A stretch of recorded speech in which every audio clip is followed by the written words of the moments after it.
Laissez-moi vous raconter certaines des choses que j'ai apprises de cette expérience.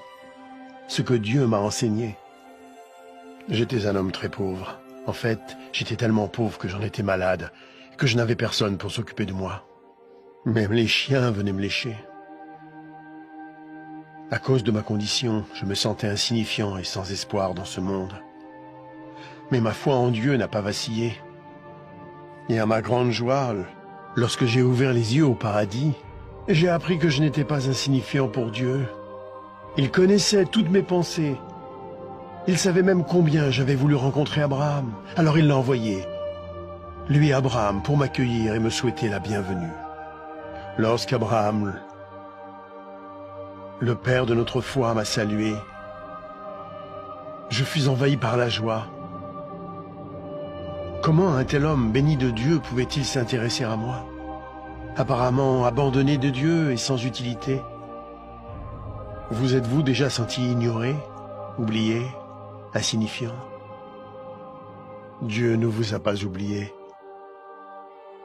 Où que vous soyez, qui que vous soyez, quels que soient vos problèmes, j'ai appris que personne n'était oublié de Dieu. Mon histoire prouve que rien ne peut nous séparer de l'amour de Dieu. Le riche était dominé par sa richesse, son influence et le luxe. Il traitait mieux ses animaux de compagnie que moi. Il aimait les biens de ce monde et en a profité pendant toute sa vie. Il y avait des jours où je me demandais si Dieu savait qu'il n'était même pas prêt à m'accorder les miettes qui tombaient de sa table. Je sais maintenant que Dieu regardait. Le riche n'avait jamais perdu sa fierté et son arrogance, même en enfer. Avez-vous remarqué qu'il a demandé que je le serve parce qu'il avait l'habitude d'être servi? L'enfer est plein de gens qui veulent être servis. Mais parce qu'il avait été servi sur terre, Abraham lui a dit qu'il avait déjà bénéficié des plaisirs et qu'ils étaient terminés. J'ai appris comme il est important pour Dieu que nous servions les autres sur terre. Plus spécialement ceux qui sont faibles et qui souffrent. Mon histoire illustre la façon dont Dieu veut que nous utilisions notre argent, nos biens et notre influence.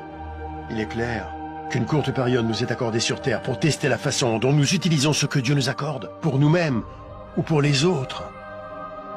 Ce n'est pas faux d'avoir des biens ou d'être pauvre. Ce qui est faux, c'est de refuser de servir les autres. Jésus-Christ a dit que même lui était venu servir, non pour être servi.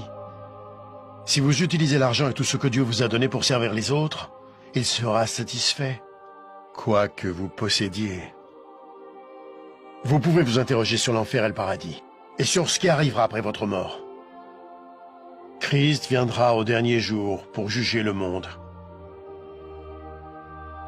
Le jour du jugement, le méchant sera envoyé en enfer, un lieu de tourment terrible et infini.